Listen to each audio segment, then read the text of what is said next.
സരസ്വതിയോ? ഞാൻ ആ രാഘവമാഷിന്റെ വീട് വരെ പോയിട്ട് വരുവാ. ഏട്ടൻ അറിഞ്ഞില്ലേ? അറിയാഞ്ഞിട്ടല്ല, അടുപ്പമുള്ളവർ മരിച്ചു കിടക്കുന്നത് കാണാൻ എനിക്ക് വയ്യ. കഴിഞ്ഞ ആഴ്ച കൂടി കണ്ടു കുറെ സംസാരിച്ചതാ. നെഞ്ചുവേദനയായിരുന്നു അത്രേ. മനുഷ്യന്റെ കാര്യമൊക്കെ അത്രേ ഉള്ളൂ. 2 പെൺകുട്ടികളുടെയും കല്യാണം കഴിഞ്ഞിട്ടില്ല. അത് ഓർക്കുമ്പോഴേ സങ്കടം. ആ, നിന്നോടൊരു കാര്യം പറയണമെന്ന് വിചാരിച്ചിട്ട് കുറച്ച് ദിവസമായി. എന്താ ഏട്ടാ? നമുക്ക് വയസ്സായി വരികയല്ലേ, വെച്ച് നീട്ടാതെ കവിതയും വിശ്വനും തമ്മിലുള്ള കല്യാണം നടന്നു.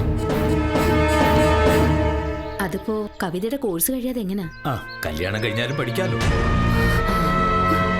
എങ്കിൽ ഭഗവതിക്കാവിലെ ഉത്സവം കഴിഞ്ഞിട്ട് നടത്താം അല്ലേ ഏട്ടാ? മരുത്വാമലയെടുത്ത് പറന്നുപോയതുപോലെ ഏതോ ഒരുത്തം വന്ന് മോളെ കൊത്തിക്കൊണ്ടുപോകും.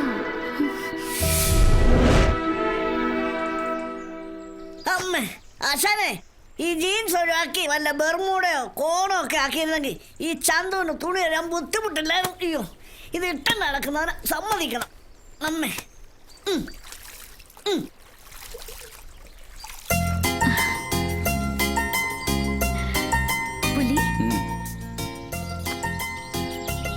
നീ എന്തിനാ ഇങ്ങോട്ട് വന്നേ? എനിക്ക് കുറച്ച് സംസാരിക്കാനുണ്ട്.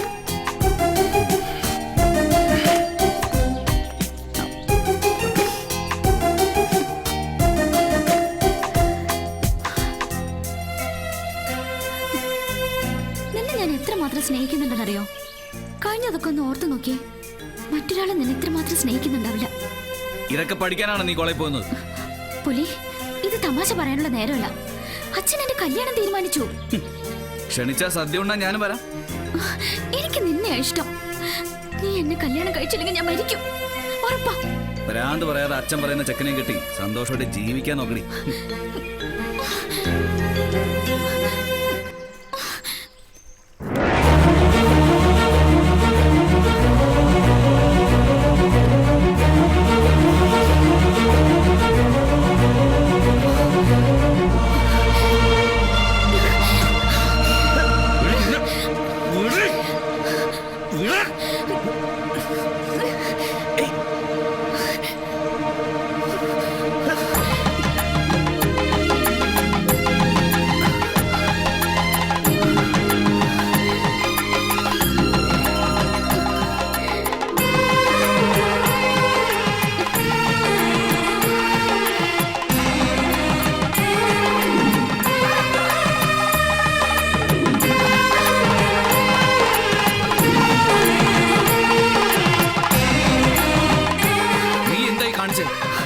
ഇതിന്റെ അർത്ഥം നിനക്കറിയാം. ഒരാഴ്ച കഴിഞ്ഞ എന്റെ വിവാഹം. അതിനു മുൻപ് നീ വന്ന് എന്നെ കൊണ്ടുപോകും. ഇല്ലെങ്കിൽ ഭഗവതിക്കാവിലെ അമ്മയാണ് സത്യം. നീ എന്നെ ജീവനോട് കാണില്ല.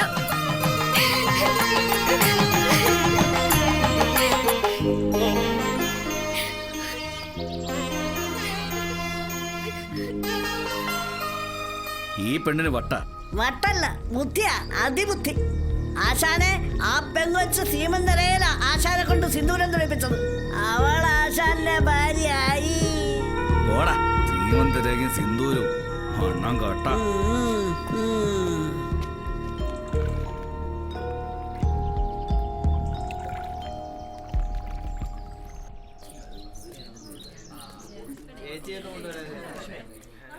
ശിവേട്ട, അവരിങ്ങ് എത്താറായി. അമ്പലത്തിൽ പോയിട്ട് കവിത ഇതുവരെ വന്നില്ലല്ലോ. നീ വരുമെന്ന് കരുതി രാത്രി മുഴുവൻ ഞാൻ കാത്തിരുന്നു. നിന്നെ കാണാത്തോണ്ട് ഇങ്ങോട്ട് വന്നത്. നീ വന്നെന്ന് കരുതി ഞാൻ നിന്നെ കല്യാണം കഴിക്കണമെന്നുണ്ടോ? എടാ, കവിത നിന്നെ വിശ്വസിച്ച് ഇറങ്ങി വന്നിരിക്കുന്നത്. നീ ആയിട്ടിന് പറ്റില്ല എന്ന് പറയരുത്. നീ ധൈര്യമായിട്ടും കൊണ്ടുപോയിക്കോടാ. എന്നിട്ട് ഇവളുടെ കഴുത്തിൽ ഒരു താലിയും കെട്ടി നിങ്ങൾ സുഖമായിട്ട് ജീവിക്കാം. അതിനുള്ള ധൈര്യം നിനക്കുണ്ടല്ലോ. പിന്നെ എന്ത് സംഭവിച്ചാലും നിങ്ങളുടെ ഒപ്പം ഞാൻ ഉണ്ടാവും.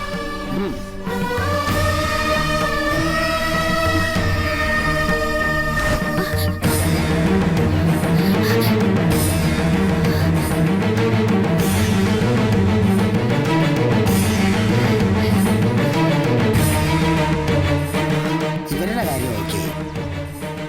അനുകൂല ഉണ്ടായിരുന്നെങ്കിൽ ഞങ്ങളുടെ 2 പേരുടെ കല്യാണം ഒരുമിച്ച് നടത്തായിരുന്നു.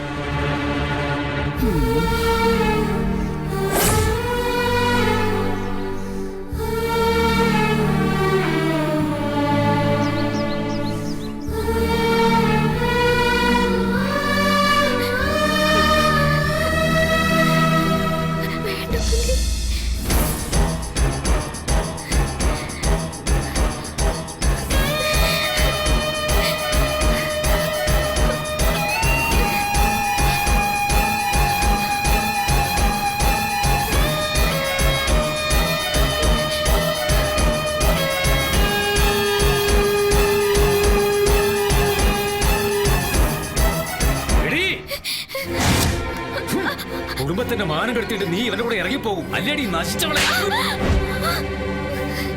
നിന്നെ ഞാൻ കൊല്ലുപിടി.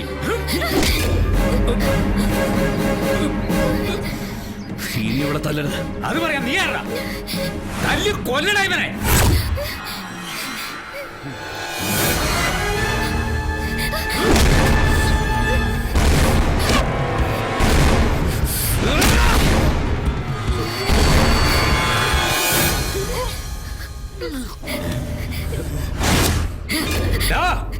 വേണ്ടച്ചാ, ഞാൻ പറയുന്നൊന്ന് കേക്ക്. അച്ഛനോ? ഇനി നീ എന്നെ അങ്ങനെ വിളിക്കരുത്. ഞാനും നീയും തമ്മിൽ ഇനി ഒരു ബന്ധവുമില്ല. പോയിട്ടോ ഇവന്റെ കൂടെ എങ്ങോട്ടാണെന്ന് വെച്ചാ. എന്റെ മകളെ ചതിക്കാനായിരുന്നു നിന്റെ ഭാവം അല്ലേ? അതായിരുന്നു ഉദ്ദേശമെങ്കിൽ ഞാൻ ഇവളെ ഇങ്ങോട്ട് കൊണ്ടുവരില്ലായിരുന്നു. കൊച്ചു പെണ്ണല്ലേ, ഇവൾക്ക് തോന്നിയ ഇഷ്ടം ഒരു ബുദ്ധിമോശമാണെങ്കിൽ തിരിച്ചേൽപ്പിക്കാന്ന് കരുതി.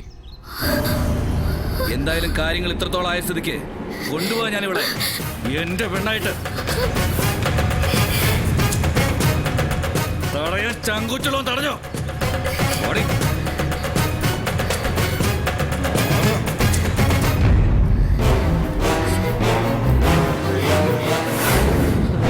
വിശ്വം കെട്ടാനിരുന്ന പെണ്ണാണ് ഇവളെങ്കിൽ നിങ്ങൾ ഈ ഭഗവതി ഊരം വിട്ട് പുറത്തു പോവില്ല.